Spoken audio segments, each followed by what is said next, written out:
सैफ अली खान पर हमले की जांच अब तक जारी है, लेकिन इस जांच में पुलिस ने जो भी सीसीटीवी फुटेज जारी किया है, उस सीसीटीवी फुटेज को लेकर भी सवाल उठ रहे हैं। कई सारे सीसीटीवी फुटेज सामने आए और उनकी क्लोज तस्वीर भी आप इस विंडो में देख रहे होंगे। सवाल ये उठता है कि ये चारों सीसीटीवी फुटेज में जो शख्स दिख रहा है, क्या वो शख्स एक ही है या फिर इसके पीछे कोई उलझी हुई पहेली है जिसे सुलझाने में पुलिस भी सफल नहीं हो पा रही है। इस चारों सीसीटीवी की तस्वीरों को लेकर कई सारे सवाल उठ रहे हैं। सैफ के घर में जो दिखा शख्स और पुलिस ने जिसे अरेस्ट किया है, उस आरोपी दोनों अलग अलग हैं या फिर एक ही हैं। कई सारी रिपोर्ट्स है जिसके सवाल और भी उलझाते जा रहे हैं। आपको इस वीडियो में इस सीसीटीवी फुटेज के बारे में बताएंगे कि चारों एक हैं या नहीं। 16 जनवरी की रात को सैफ अली खान पर उनके फ्लोर पर हमला हुआ। सुबह पुलिस ने संदिग्ध आरोपी का सीसीटीवी फुटेज जारी किया। 3 दिन बाद 19 जनवरी को मुंबई पुलिस ने बताया कि सैफ पर हमला करने वाला मोहम्मद शरीफुल इस्लाम शहजाद है और उसे गिरफ्तार कर लिया गया है। यह वीडियो नंबर 1 की ही कहानी है। इसी दौरान सीसीटीवी फुटेज में दिख रहे शख्स शफीफुर चेहरा मैच नहीं करता इस दोनों का। अगर देखेंगे तो वीडियो 1 वीडियो 2 में सवाल ये कि सैफ पर हमला करने वाला शरीफुल ही असली हमलावर है या फिर कोई और है। जो पहली तस्वीर बनी उसमें भी एक अलग ही शख्स नजर आ रहा है और उसे बांद्रा से गिरफ्तार किया गया। उसके बाद दुर्ग का भी एक लड़का गिरफ्तार हुआ जिससे पूछताछ के बाद पुलिस ने उसे छोड़ दी। कई सारी रिपोर्ट्स हैं, लेकिन दैनिक भास्कर की एक रिपोर्ट है जो सीसीटीवी फुटेज को लेकर दावा कर रही। साथ में फॉरेंसिक एक्सपर्ट से भी उन्होंने बातचीत की है और उसमें बताया है कि वीडियो 1 और वीडियो 2 जो आप देख रहे हैं इस विंडो में, मतलब सीसीटीवी 1 और 2 में जो बंदा दिख रहा है, जो शख्स दिख रहा है, वो दोनों अलग अलग तस्वीरें हैं। लेकिन पुलिस कुछ और कह रही है। एक एक कर समझिए। फॉरेंसिक टीम ने 21 जनवरी को सैफ के घर से 19 फिंगरप्रिंट कलेक्ट किए। मुंबई पुलिस ने दावा किया कि क्राइम सीन के कई हिस्सों से आरोपी मोहम्मद शरीफुल इस्लाम शहजाद के फिंगरप्रिंट मिले हैं। इनके बाथरूम के भी फिंगरप्रिंट मिले हैं, जैसे सीढ़ी का भी जहां इस्तेमाल किया गया था जिस सीढ़ी पर, वहां भी, और बिल्डिंग में जाते वक्त भी फिंगरप्रिंट लिया गया। सैफ के घर के बाकी हिस्सों से भी आरोपी के फिंगरप्रिंट मिले हैं। पुलिस का यह कहना है कि घटना के बाद शरीफुल वहां पर मौजूद था। अब वीडियो 2 की बात कर लेते हैं। वीडियो 2 भी 16 जनवरी की ही रात करीब 1:37 की है। एक शख्स जो आपको इस वीडियो में दिख रहा होगा, मुंह पर कपड़ा बांधे, पीठ पर बैग लटकाए सीढ़ियों से ऊपर जाता है और फिर पैर में कुछ पहना नहीं है। यह फुटेज 7वें फ्लोर पर जाने वाले सीढ़ियों की है। दूसरा जो सीसीटीवी है, इसी का 56 मिनट बाद यानी 2:33 पर 16 जनवरी को ही वही शख्स नीचे उतरता है। बैग सब पहले जैसा ही था, लेकिन इस बार उसका चेहरा खुला था। लंबे बाल और पैरों में जूते थे जो कि पहले नहीं थे, और वो बाएं हाथ से रेलिंग पकड़े नीचे उतरता दिख रहा है।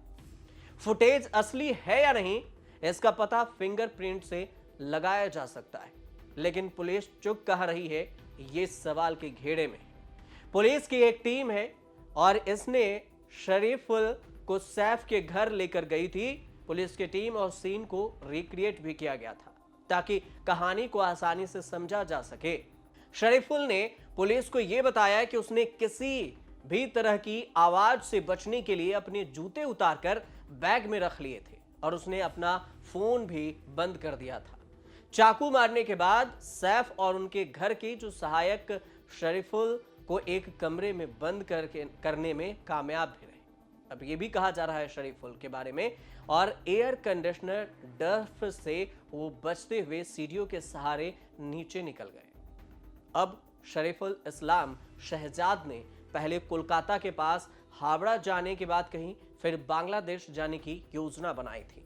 इसका कनेक्शन बांग्लादेश से निकाला जा रहा है। जब उसे एहसास हुआ कि पुलिस उसका पीछा कर रही है तो उसने हावड़ा के लिए ट्रेन की व्यवस्था और टिकट की व्यवस्था कर ली। फिर ट्रैवल एजेंटों से कम समय में ही इसकी वजह पैसे ज्यादा मांगने की वजह से वो नहीं जा सका और इससे पहले वो टिकट लेता शरीफुल को थाने से गिरफ्तार कर लिया गया। जब तक टिकट बनती पुलिस ने गिरफ्तार कर लिया और सैफ अली खान पर हमले के आरोपी शरीफुल को लेकर आए दिन नए नए खुलासे भी हो रहे हैं। आरोपी शरीफुल के बारे में बताया जा रहा है कि वह बांग्लादेश में कुश्ती का खिलाड़ी था और कम भार वर्ग में खेलता था। आरोपी जिला स्तर और फिर नेशनल चैंपियनशिप में अपना दमखम दिखाता था। आरोपी के मुताबिक वह जिला के साथ ही नेशनल स्तर में भी कुश्ती लड़ चुका है। कुश्ती का खिलाड़ी होने की वजह से वो सैफ अली खान पर हमला करने में भी कामयाब रहा और इसके लिए उसने 12वीं तक भी, अगर उसके पढ़ाई की बात करें तो 12वीं तक उसने पढ़ाई की हुई है। आरोपी शरीफुल को लेकर मुंबई क्राइम ब्रांच ने यह भी दावा किया है कि सैफ पर हमले के बाद उसने 3 और 4 बार अपने कपड़े बदले थे और इस सब के सीसीटीवी फुटेज पुलिस के द्वारा ये सर्कुलेट किया जा रहा है। वारदात को अंजाम देने के बाद आरोपी लगातार घूम रहा था और वह बांद्रा स्टेशन गया, वहां से दादर, वर्ली, अंधेरी और फिर थाने चला गया था। इसके अलावा वह खुलासा यह भी हुआ है कि वह देश छोड़कर भागने का प्लान बना रहा था लेकिन टिकट नहीं मिल रही थी। इस पूरे मामले में सबसे अहम खबर यह भी है कि केस के जो इन्वेस्टिगेशन ऑफिसर हैं उसे इस अधिकारी को बदल दिया गया है। पहले इस मामले की जांच और इसकी सुदर्शन गायकवाड़ के पास थी लेकिन अब जांच अधिकारी को ही बदल दिया गया है। तो ऐसा क्यों किया गया? हालांकि अभी तक यह साफ नहीं हो सका है कि आखिर अफसर बदलने के पीछे की असली वजह क्या है, लेकिन सीसीटीवी में जो शख्स दिख रहा है, पुलिस के दावे ये हो रहे हैं कि ये जितने भी फुटेज हैं उसमें दोनों एक ही हैं। वीडियो 1 मतलब सीसीटीवी 1 और सीसीटीवी 2, इस दोनों को लेकर दावे सेम हो रहे हैं कि ये दोनों शख्स एक ही है। लेकिन अगर यही फॉरेंसिक की बात करेंगे तो फॉरेंसिक रिपोर्ट जो दैनिक भास्कर ने की है उस रिपोर्ट में आपको कुछ चीजें बताते हैं जिसको लेकर आप ये समझ पाएंगे कि ये दोनों तस्वीर एक है या फिर नहीं।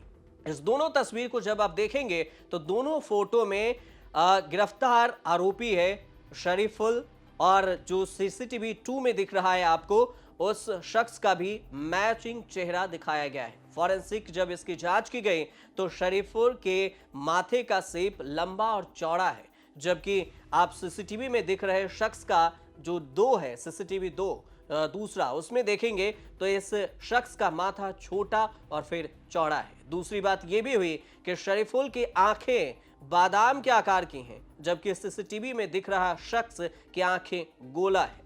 आईब्रो के बीच में दूरी ज्यादा है, जबकि शरीफुल के आईब्रो के बीच में दूरी का अंतर कम है। अब फिर नाक की भी बात हुई कि शरीफुल के नाक चौड़ी है, जबकि सीसीटीवी में दिख रहा जो शख्स है उसके नाक नुकीली है। अब शरीफुल के ओठ हार्ट शेप के हैं, जबकि सीसीटीवी में दिख रहे शख्स के ओठ भी बो शेप में है। तो इस हिसाब से कई सारे सवाल हैं जो crime branch, Mumbai crime branch पर भी उठने लगे हैं और ये कहा जाने लगा है कि चारों सीसीटीवी एक फिर हो ही नहीं सकता। तो फिर पुलिस इसको लेकर दावा कैसे कर रही है कि चारों सीसीटीवी फुटेज एक ही हैं। इस बीच में कई सारे आरोपी की गिरफ्तारी हुई, हिरासत में लिया गया, पुलिस पूछताछ की और फिर उसे छोड़ भी दिया गया है। लेकिन बावजूद इसके क्लियर कोई भी चीजें सामने नहीं आ पा रही है कि आखिर मुख्य आरोपी है कौन और हमलावर जो है उसने कैसे उसके घर में एंट्री ली, कैसे वहां से भागने में कामयाब रहा, फरार होकर कहां गया, क्यों उसके घर में घुसा, सैफ अली खान पर हमला क्यों किया। हालांकि कई सारे सवाल हैं जिसकी जांच पुलिस ही कर सकती है और crime branch, Mumbai crime branch कर रही है। लेकिन पत्रकार होने के नाते इतना जरूर आपको कहना चाहेंगे कि ये दोनों जो आप सीसीटीवी में दिख रहे हैं उस दोनों में वीडियो 1, सीसीटीवी 1 और सीसीटीवी 2 जो 2 है, इस दोनों में दिख रहा शख्स 2 है और इसे देखकर भी आप इसका अंदाजा लगा सकते हैं। लेकिन बावजूद इसके फोटो सर्कुलेट हो रहे हैं और इस पर दावा अलग अलग किए जा रहे हैं। अगर मुंबई क्राइम ब्रांच को इसमें कुछ सफलता मिलती है और उस पर कोई अपडेट आता है तो सीसीटीवी फुटेज के सहारे या फिर कोई अलग से जो जारी तस्वीर की जाएगी उस पर कहानी हम अलग से आपको डिटेल्स में जरूर बताएंगे। फिलहाल जो सारी रिपोर्ट है उस रिपोर्ट के अनुसार से हमने आपको चारों सीसीटीवी फुटेज के बारे में बताया। फुटेज 3 और फुटेज 4 जो आपको दिख रहा है, सीसीटीवी 3 और 4, इसके बारे में इसी दोनों की तस्वीरों को बताया जा रहा है कि वो कभी काउंटर पर गए हैं, कभी मोबाइल दुकान पर, तो फिर कभी रास्ते में गैलरी में दिखा है। फिलहाल आप हमारे साथ जुड़े रहिए, हर अपडेट आपको सैफ अली खान केस से जुड़ी अगर आती है तो आपको हम जरूर बताएंगे और देखते रहिए न्यूज़ तक।